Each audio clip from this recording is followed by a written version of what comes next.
Bonjour tout le monde, c'est Nicolas et bienvenue dans cette vidéo sur Figma. Alors Figma, logiciel pour créer des designs pour applications mobiles, mais également pour créer des maquettes de sites web. Donc tout ça, c'est ce qu'on peut faire avec Figma. On va voir comment appliquer une ombre. Donc on peut créer un bouton, vouloir faire un effet ombre. Donc on va voir ça, comment appliquer de l'ombre également sur du texte. Si vous aimez mes vidéos, abonnez-vous à la chaîne, c'est important. Mettez également des likes sur les vidéos, donc abonnez-vous, mettez des likes. Pour en savoir plus sur ce logiciel-là, Figma, si vous voulez apprendre à créer des designs pour applications mobiles ou des maquettes de sites web, vous pouvez aller en premier lien dans la description. Je propose une formation complète sur ce logiciel-là. Donc on voit tout dans les moindres détails, ça c'est en premier lien dans la description, la formation complète. Alors ce qu'on va commencer par faire, c'est prendre notre outil rectangle ici. Je vais venir zoomer un petit peu et avec cet outil rectangle là, je vais venir générer, voilà comme ceci, mon rectangle à ce niveau là.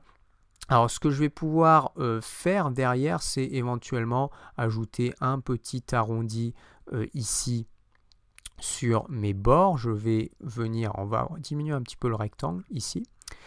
J'appuie, je vais directement aller sur la droite, on va aller sur Fill et puis on va mettre une couleur comme du rouge.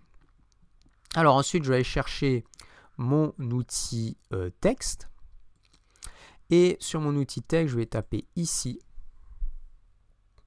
et on va mettre directement. Allez, on va créer un bouton, on va mettre texte simplement. Ensuite, ce texte-là, je vais pouvoir changer avec Fill. On va le mettre en blanc.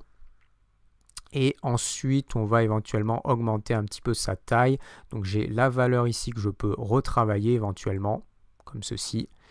Et une fois que j'ai fait ça, je vais prendre mon texte et on va venir le positionner au milieu, comme ceci. Alors je peux aussi cliquer Shift sur mon texte et sur mon rectangle et puis venir dans mon panneau d'alignement, alignement centré ici et alignement centré également ici. Alors là, il faut faire attention parce que des fois quand vous créez votre texte, vous allez avoir un petit écart et du coup là, on va avoir peut-être un petit écart. Donc je peux venir descendre un petit peu plus. Alors pour appliquer un effet ombre, je vais le mettre sur le rectangle. Je clique sur mon rectangle. Je vais ensuite sur Effet qui est situé ici et on a ce qu'on appelle Drop Shadow. Donc ça va être un effet ombre à l'extérieur. Vous pouvez aussi cliquer sur le petit paramètre qui est situé ici, donc juste à ce niveau-là, et vous pouvez avoir également Inner Shadow, ça veut dire créer une ombre à l'intérieur. On va commencer par Drop Shadow, je clique ici, donc vous voyez l'aspect qui commence à apparaître. Je vais ensuite avoir accès aux options sur la gauche et Fit Settings. Et ici, on va pouvoir entrer des valeurs. Donc, valeur en X, alors vous pouvez directement taper une valeur, mais vous pouvez aller sur le X, vous avez un petit curseur qui s'affiche. Et je vais pouvoir décaler mon ombre sur l'axe des X et ensuite décaler mon ombre sur l'axe des Y. Vous voyez bien comment l'ombre va venir bouger. Et puis derrière, si vous voulez renforcer, en fait, vous avez le blur, donc qui va mettre du flou. Et ensuite, vous avez Spread, donc élargir beaucoup plus. Étendre, voilà, Spread c'est étendre votre ombre. Par contre, si vous voulez avoir un aspect beaucoup plus prononcé, il va falloir changer votre pourcentage qui est situé ici. Donc là, vous pouvez par exemple cliquer à ce niveau-là et je vais pouvoir augmenter ce qu'on appelle l'opacité et ça me permet de renforcer mon effet ombre. On va se mettre sur 50 et là du coup je vais avoir cet effet là. Alors ce qu'il faut savoir, c'est que vous pouvez aussi changer de couleur en même temps. Donc vous pouvez faire une ombre qui va également être rouge, pourquoi pas, ou une ombre qui va pourquoi pas être bleue. Alors ici on va revenir sur une ombre plutôt, on va revenir en noir en fait tout simplement. On va se mettre sur du 50 et là j'ai créé mon ombre. Alors on est quand même un petit peu prononcé, je vais revenir, Drop Shadow, on va revenir sur les options et je vais pouvoir alors diminuer un petit peu Y, on va se mettre sur 2 et X on va se mettre sur 2. Ensuite Blur et Spread, donc je vais mettre Spread, on va diminuer un petit peu et puis Blur on va peut-être mettre, on va rester sur du 2. Et là ça me permet d'avoir mon petit effet ombragé autour de mon bouton.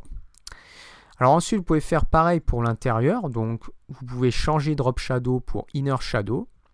Là, vous voyez, on a une ombre qui est générée ici, dans ce sens-là. Je peux aussi aller sur mes options, et là, ça va être exactement le même principe. Vous pouvez travailler en X, donc augmenter en X, par exemple augmenter en Y pour l'effet.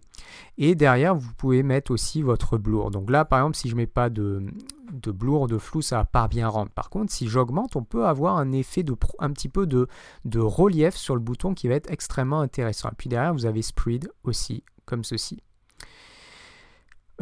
Alors ensuite, on peut cliquer à ce niveau-là. On a la transparence et vous voyez, on peut créer un petit effet très sympa sur notre bouton en fonctionnant de cette façon.